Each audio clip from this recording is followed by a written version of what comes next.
to. He said, I give up. Really? So I couldn't hardly let go.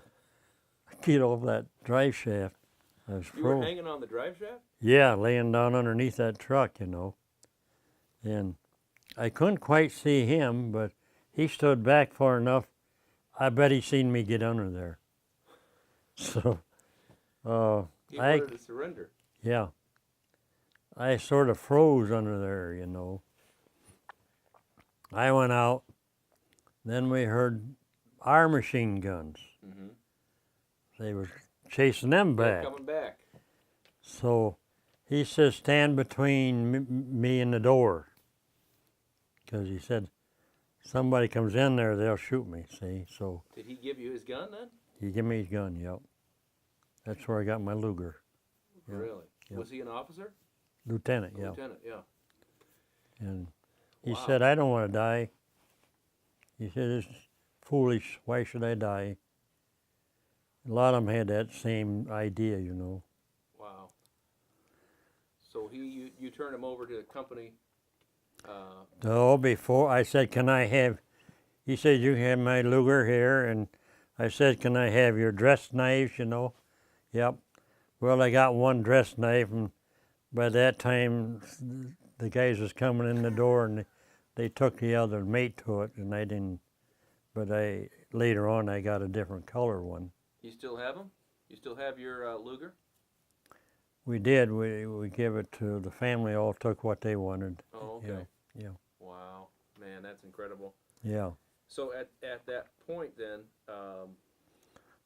We took that hill three times. Unbelievable. See? Yeah. Anything you want to add in here? Are we doing okay? You're doing good. Doing okay. I want to make sure we get it all down. Yeah. So then, at that point, you got the dagger, and then the German soldiers were surrendering. Some of them. Yeah. And then you went to the river.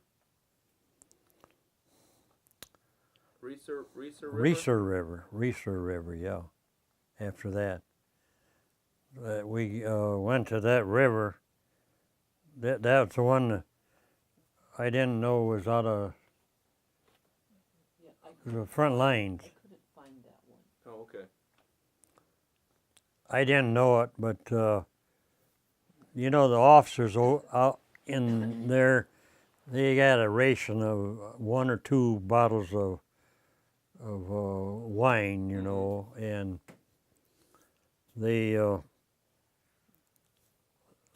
the captain, he needed a little bit more, so he asked if we could get some of them. A Frenchman had some in a bucket, and they was awful short of alcohol.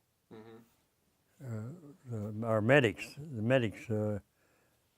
they used a lot, on fighting, Mm-hmm. So we was supposed to be looking for alcohol for the medics, and a lot of them drank it, that. Mm-hmm. We found the Frenchman, and he didn't want to take us there to start with, and we talked him into it. But we didn't realize it was ahead of our lines. Oh, right. And they used this here 200 proof alcohol for the buzz bombs. The Germans did. Oh, okay. They put so much in that tank, and it would stop at London, and then run out. Well, we got it to the company jeep and went there. There was 4 of us, and this Frenchman said it's in the water.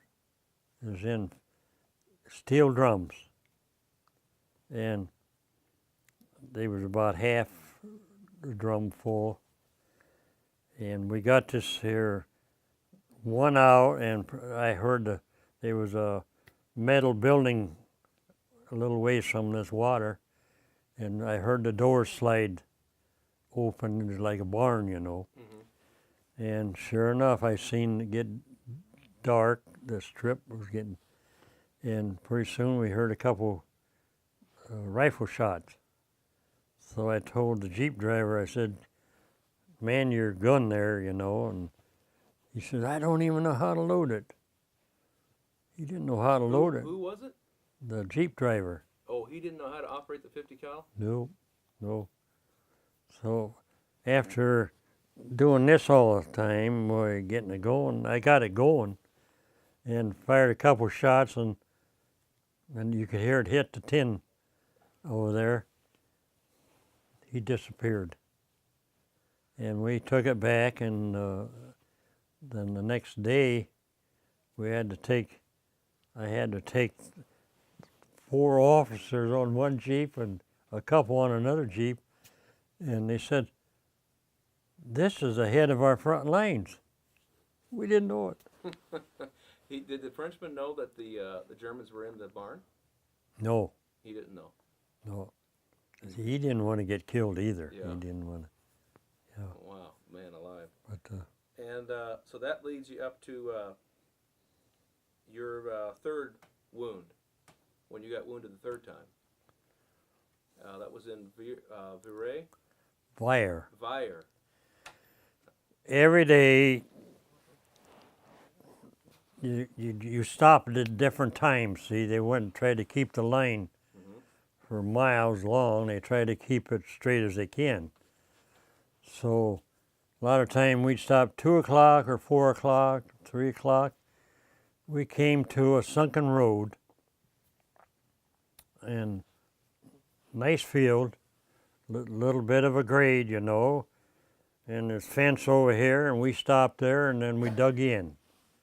And we had a good day, hardly anybody got hurt, you know. That night, 3 days, I think, before that, we got a replacement of lieutenant. We lost our lieutenant. Well, he came over to me and he says, where's the scout?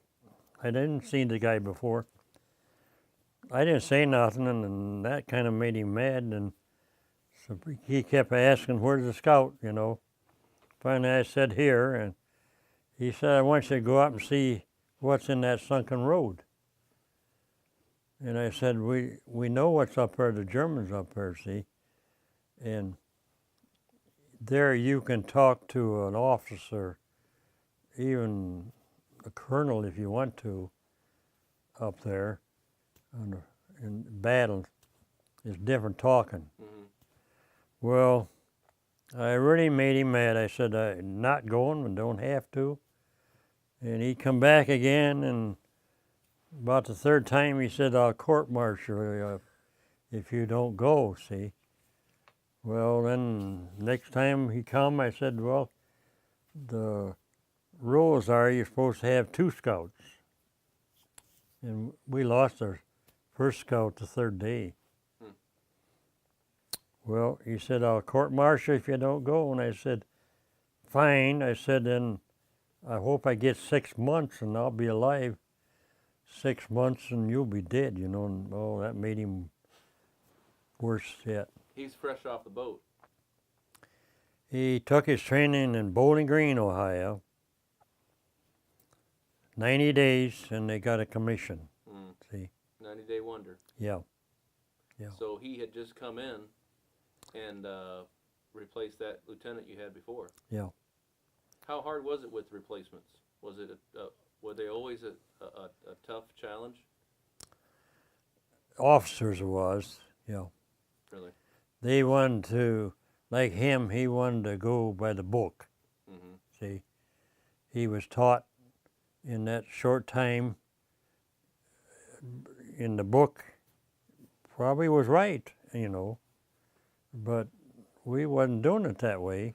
Mm-hmm. And you're trying to stay alive. yeah, but an old sergeant told me, he said, you know, if it gets so bad, to stay alive is to do something and get court-martialed. So it stuck in my head, you know. Oh man, I can't imagine. I finally, I said, the 7th time I think it was, I said I would go. if you get me somebody to go along. And all there was a tree about that big around up there on this sunken road. It was a bear, you know. And finally, he bought 100% Indian from Texas. He said, I'll go. He carried a BAR. Mm. So he went with me, and we got up there, and then they opened fire at us, on us. And neither one of us thought about throwing the grenade in.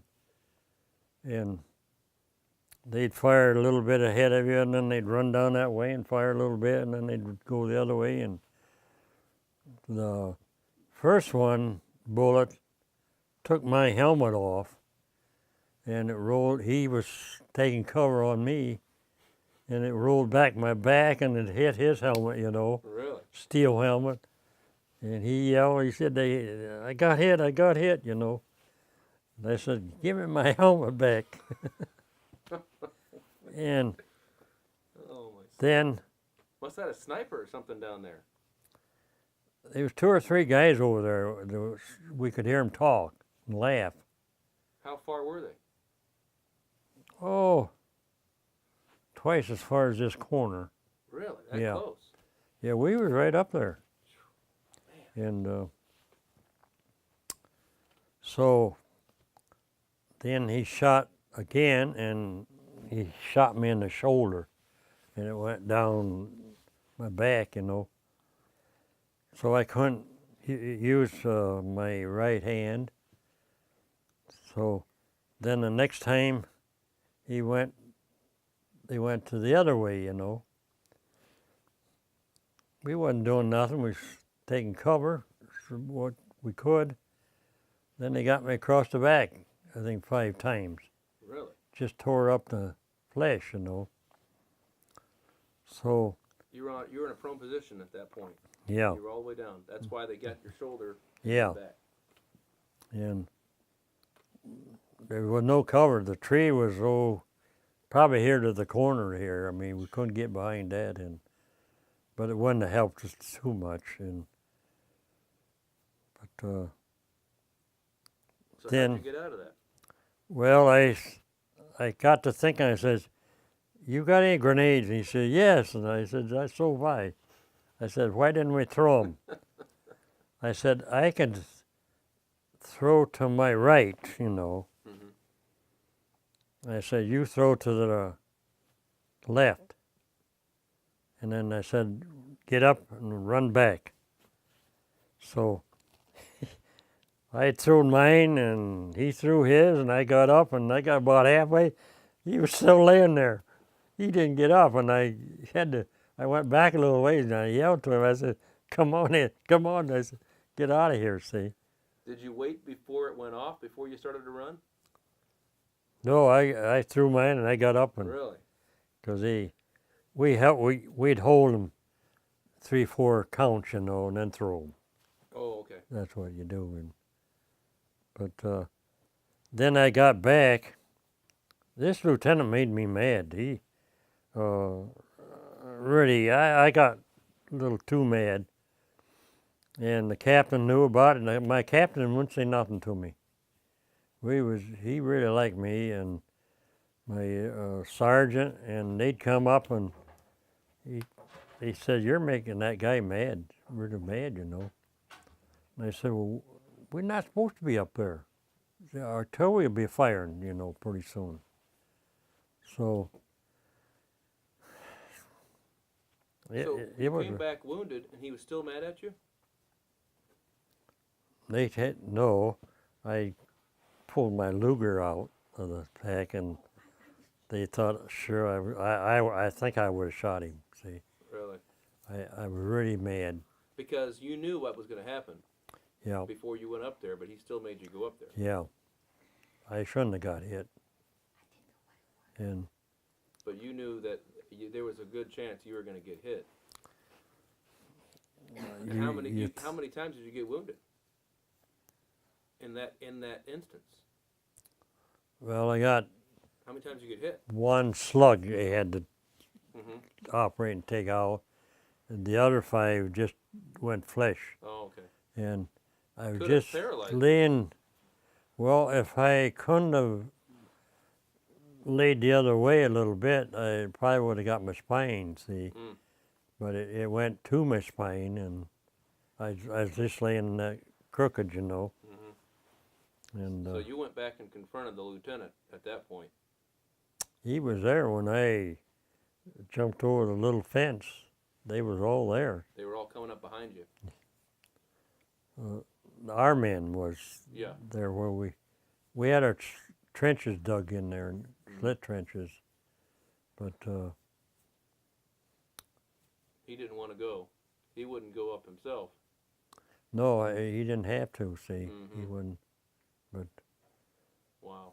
when I when I went back, the captain transferred him. Really? He was still there. So after you got wounded, then the captain transferred the lieutenant out, but you had gone to London?